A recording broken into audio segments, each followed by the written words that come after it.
እንኳዕ ንብርሃነ ልደቱ 2018 ዓመተ ምህረት እግዚአብሔር አምላክና ብሰላም አብጽሐና አብጽሐኩም ኩልኩም ህዝበ ክርስቲያን ኣብ ውሽጢ ዓድን ኣብ ውጭን ዘለኹም ምእመናን ብድጋሜ እንኳዕ አብጽሐኩም እንኳዕ አብጽሐና አሜን። ስለዚ በዓለ ልደት አቀዲሙ ትንቢት ዝተነገረሉ ከም ዝኾነ ሓደ ቃል አልዒና ንእግዚአብሔር ቃል ስለ ልደት ክንመሃሪና ለአየ ተናገራ እንደቤት ለአኻቶም ሰማዕ ዝነልቡና እግዚአብሔር ያዓድለና ንኹሉ ህዝበ ክርስቲያን ደሞ እንኳዕ አብጽሐኩም እንኳዕ አብጽሐና ዝብል መልእኽቲ ስለ ዝኾነ ሸር ክትብልዎ በመጀመሪያ የተሐሳሰብ ስመ ሕፃን ተወልደ ለነ ወልድ ተውህበ ለነ ትንቢተ ኢሳይያስ ምዕራፍ 9 ቁጥሪ 7 ንረኽቦ ኃይለ ቃል ሕፃን ተወልድና እዩሞ ወዲ ደሞ ተዋሂዩና እዩሞ ይብል ስሙ ደሞ ወይሰመይ ስሙ አብየ ምክር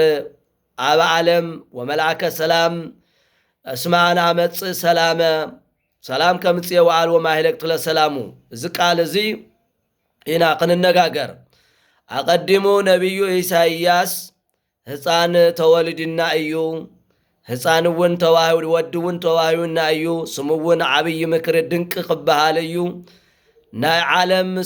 ዓለም አቦ ናይ ሰላም ሃለቃ ክበሃል እዩ ሰላም ከምጽየ አነ ከምውን ንሰላሙ መፈጸምታ መጨረሻ የብሉን ኢሉ ነቢዩ ኢሳይያስ ትንቢት ተናጊርሉ። ስለዚ እዚ ቃል እዚ እዩ ወበሐሙስ ዕለት ወበመንፈቃ ለዕለት እትወለድ እመለት ተወለድትከ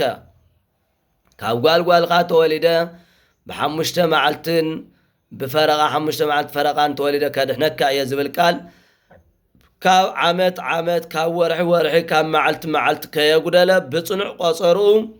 29 ታሕሳስ ጎይታና መድኃኒና ኢየሱስ ክርስቶስ ካብ ድንግል ማርያም ኣብ ቤተልሔም ተወለደ። ስለዚ ትንቢት አቀዲሙ ተነጊርሉ ክንክውለድ ማለት እዩ። ስለዚ ወተወሊዶ እግዚ ኢየሱስ ደንገጸ ንጉስ ወተሃውከት ኩላ ሃገር ኢየሩሳሌም ጎይታና መድኃኒና ኢየሱስ ክርስቶስ ምስ ተወለደ ሄሮድስ ተሃወከ ተበጽበጸ ተረበሸ ሃገር ኩላም ተነዋወጸት ኣብ ልቢ ሄሮድስ ቅንዓት ሓደረ። ኣብዚ ሰዓት እዚ ጎይታና መድኃኒና ኢየሱስ ክርስቶስ ጻሕፍ ማህብ አጉስጦ ጨሳር ወፃ ጻሕፍ ቆፀራ ስለነበረ ድንግል ማርያም ኣብዚ ክትወልደሉ ልበጽሕ ዘመነ ወርሓ ክትወልድ እንትብል ኣብ ቤተልሔም ከደት እሞ ኣብ ናይ ከፍቲ ደንበ በረት ወይ ድማ ገር ተረኺባ ኣብ ወለደቶ ማለት እዩ። ንጎይታና መድኃኒና ኢየሱስ ክርስቶስ ሰከበ በጎል ጎል ማለት ናይ ከፍቲ መሕደር ማለት እዩ። እናው ሽዑ ጊዜ ለሰብአ ሰገል ዝመርሕ ሓደ ኮከብ ነበረ። ኮከብ ላብ ምስራቅ ክርስቶስ ላብ ተወለደሉ ይመርሖም ነበረ። ቶም ሰብአ ሰገል 12 ዮም ተላዒሎም ይብሉ ቶም ነገር ግን 9 ዮም ተመንሶም ቶም 3 ሰብአ ሰገል ወርቂ ከርቤ ዕጣን ሒዞምሉ በጽሑ ወጽሖም ሰገድሉ አንፈርአጹ ሰብአ ሰገል ከም ዝብል ሰብአ ሰገል ሰገድሉ ጎይታና መድኃኒና ኢየሱስ ክርስቶስ ነገር ግን እቶም ሰለስተ ብሰለስተ ዓይነት ተራእይዎም ብሽማግለ ብመህፃን ብማእከላዊ መንእሰይ። ስለዚ ተሓደ ሽማግለ እዩ ተሓደ ህፃን እዩ ተሓደ ደሞ ማእከለኛ መንእሰይ ተባሃሉ። እንደገና አተውዋ ናብ ማንኻ ከምናይኻ ደሞ ተባሃሉ። ተአምራዊ ተገለጸ ማለት እዩ። ድሕሪ ግን ድንግል ማርያም ናይ ስገም ሕሩፅ ስንቆም ንክኾነ ይባቶም 2 ዓመት ዝጓዓዝዎ መንገዲ ብ40 መዓልቲ አተው ሰብአ ሰገል ይብል። ስለዚ አቀዲሙ ሕፃን ተወልደ ለነ ሕፃን ተወልድና እዩ ዝብል ቃል ተፈጸመ። ነቢዩ እንባቆም እውን ማእከለ ክልኤ እንስሳ ርኢኩከ ከመ ከመ ይቀርብ ዓመቲሁ ወከመ ከመ ይበጽሕ ጊዜሁ እልየብወከ ግዚኡ ከቅርብ ኮይኑ ግዚኡ ከም ልበጽሕ ኮይኑ ይርየካ ኣለኹ ኣብ ማእኸል እንስሳ ከም ዝበሎ ኣብ ናይ ከፍቲ ደንበ ስለልተወለደ ኣብቲ ሽዑ ደሞ ቁሪ ስለ ዝነበረ ወአስተማወቅዎ እስትንፋሰ አድግ ወላህም አድግን ላሕምን አማመቅዎ ይብል ጎይታና መድኃኒና ኢየሱስ ክርስቶስ ክብሪ ለቱ ክብሪ ምስጋና ለሱ ይኹን ጎይታና መድኃኒና ኢየሱስ ክርስቶስ። ስለዚ ትንቢቱ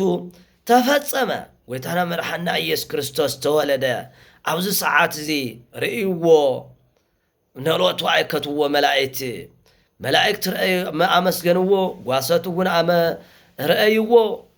لذا تولد أم قدس دنجل كاب دنجل مريم نستولد قويتنا مرحنا إيس كريستوس رأيوا مو ملائكة أمسجنوا يبل سلازو قويتنا مرحنا إيس كريستوس أستولد له أوان بزع تأمرات تفتسمي حدا مداك يوم تولد كسات برهان يوم تولد مدعنا عالم يوم تولد بيزا كل عالم لا زلالة عمسكنا يا حدا منوكسي كمزر آيا مالتيو اندقنا دقمو بأنت لدتو لكريستوس أدوار كونو هبست هيوت واسا قدامني فرأيو أسكال بركت ما يباهرين كونت حليبا ومعارا قدوس يارد بدقوا كناغر كلهم على تشو أبتنا يقويتانا مرحنا إيس كريستوس لدت ويمسل لدتو عدوار كرانات انباتات حبست خانو الصوات ناي بركت فري أفريو ما يباهرين ناي بحر ما يدما معارن صوان كونت زيوم دم أروعة أفلاقات يولم تقيون صوا خوينا يفرات الزيتي تيقروس معار أفيسون دم وين كوينو ميبل بزعلاتو معلج سلازي أبزنا يقول مرعنا إيس كريستوس بزع تأمرات تقلت أيو هيرودس جن ربا تبص تحامن قلبو كان يبل نا حزب كريستيان كاوزن مارت أيو كلاتنا أبزعلت زي أبنا يقول مرعنا إيس كريستوس لدت حدا كاب قنات ناصا كنخون يقبا كاب حزن ون ناصا كنخون يقبا كاب تعبت كاب مكانينت كاب سم صراف كاب مزماو كاب سم مقتال نصا كنخون يقبا مالتي ببعاله لدتو تزي خوينو ببعاله لدتو نقنن تخوينا هيرودس إنا خوينا لنا مالتي نا هيرودس سراحنا نفصم زلنا ناي سبع سجل سراح كنفصم يقبا ببعاله لدت أمها أمصوا أمها ومدممة ورق كربية عطان كمزم صلو نحنا دمو للصميو لبلع للصمو للستة لزعرقو لخدن حزنا كنخيد يقبع سبع سقل أبنت يومنا أنا مبر لا تقنعنانا لحزننا لا تبعسنا توعلنا دك هيرودسينا كنخون مالتنا دك هيرودس زي خانا كنخون زقبانا دك ملايت دك نلوت كنخون يقبع نلوت رأيوه ملايت كم زمسقنوه ملأكو دمو عايزوهم عايتفرحوا اسمنا هو تولد لكم مدهن بهاجر داويت ببيت اليوم مرحاني تولد لكم ايو دس يبالكم كم زولو ابلقاس ونجيل مالتيو سلازك كنحقوس يزقبع سلام كنسبخ يقبع ناي عالم ابو كنخون يقبع ناي ابو ذي ولهم ابو ناي سلام حلقة سلامنا دمو مجرش عليه ولو كخون يقبع ممنان هزوة كريستيان سلازي أبا على لدت كلاتنا سلام كنسبخ فغر كنسبخ نستميو كنبلع كنسبخ لتصامو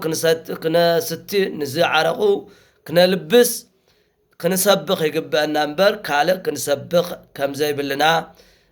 يو ملغت زم حلال فاللغمو እግዚአብሔር አምላክ በድጋሚ እንኳን በሰላም አብጽሐኩም በዓለ ልደቱ ለእግዚእነ ወመድኃኒነ ኢየሱስ ክርስቶስ